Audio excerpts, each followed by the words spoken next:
the past, 2020 has done stories of adults who've changed their gender. Here are some of their memories. My earliest memories are from when I was 6 or 7 years old. 6 or 7? Yeah. What do you remember? Well, you just know that you're different, and you know, maybe a desire to just dress like other girls. When you know that it's wrong, boys don't do that. What causes this gender confusion? Comorbidity is a big thing. That's other addictions, pornography, drugs, alcohol, early experience, early trauma. I never really felt like one of the boys, rough and tough and pretending to be pirates and walking up princesses. My mom loves kiss. No juice. I just assumed that I was just being myself and being unique, and I didn't know that it would all come up to this. Sometimes I wish that I was just a normal girl so that I wouldn't have to go through all of this. But my mom always tells me that it's good to be transgender because being transgender makes you special. And not saying that nobody else is special. No, thank you. No, I'm not trying to start up a riot.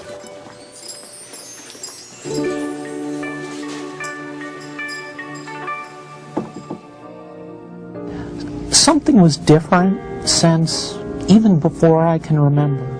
I was always enthralled with things the girls were doing.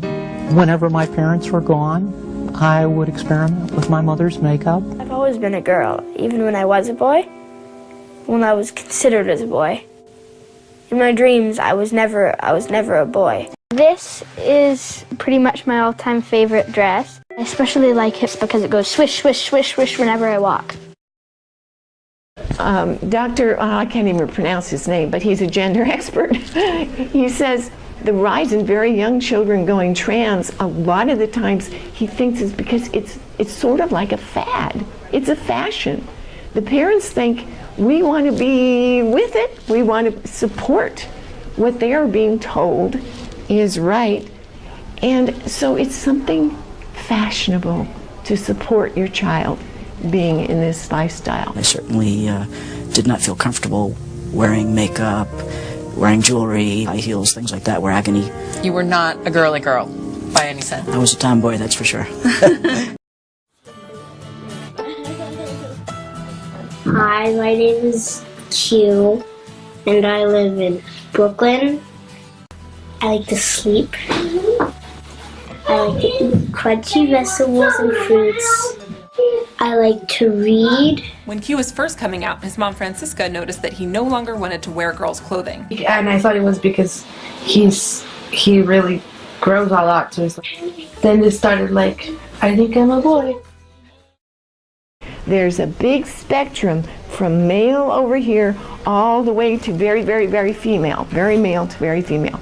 No, there's a spectrum within male, and there's a spectrum within female, and there's a lot of overlap in characteristics, but there is not a spectrum between. We're still either male or female. There's a big spectrum from male over here all the way to very, very, very female. Very male to very female. No, there's a spectrum within male, and there's a spectrum within female, and there's a lot of overlap in characteristics. Another thing is the way that they are pushing this in the schools. All of this celebration and the fun, and it's wonderful for the gay. For me, it started as early as I can remember. My earliest memories were that I was the wrong sex. I was very confused about it, and I wanted to wear girls' clothes, and I wanted to be just like my mommy. My grandma told me, "Do you want to get a beard like Daddy?" And I said no, and at the thought of that, I put my foot down. No, I want to be fully a girl. Why is it those people's business to know what gender I am? I'm Harriet. Look at me. I'm like this. There we go. It's kind of that simple. So what happens to these kids?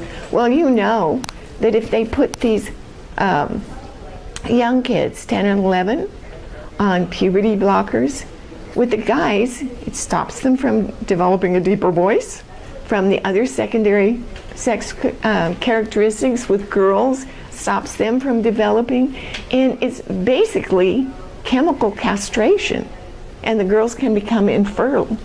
96% of the kids who go trans indulge in self-harm, like cutting or burning or, partial hanging and so on.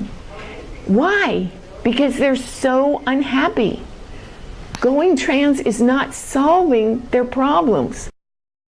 A lot of people confuse this conversation that I had with Penelope as being something too advanced for like a 2-year-old to talk about, but identity is something that happens that early. I think when people say, well, how does Penelope know that he's a boy at age 2? And I would say, well, when did you realize you were a woman? It was crystal clear what he was saying. I don't want to be you, Mama, I want to be Papa. I want a doctor to make me a peanut. I don't want boobs. I don't want to be a woman. I'm not a woman, I don't want to be a woman. I love you, Mama, but I don't want to look like you.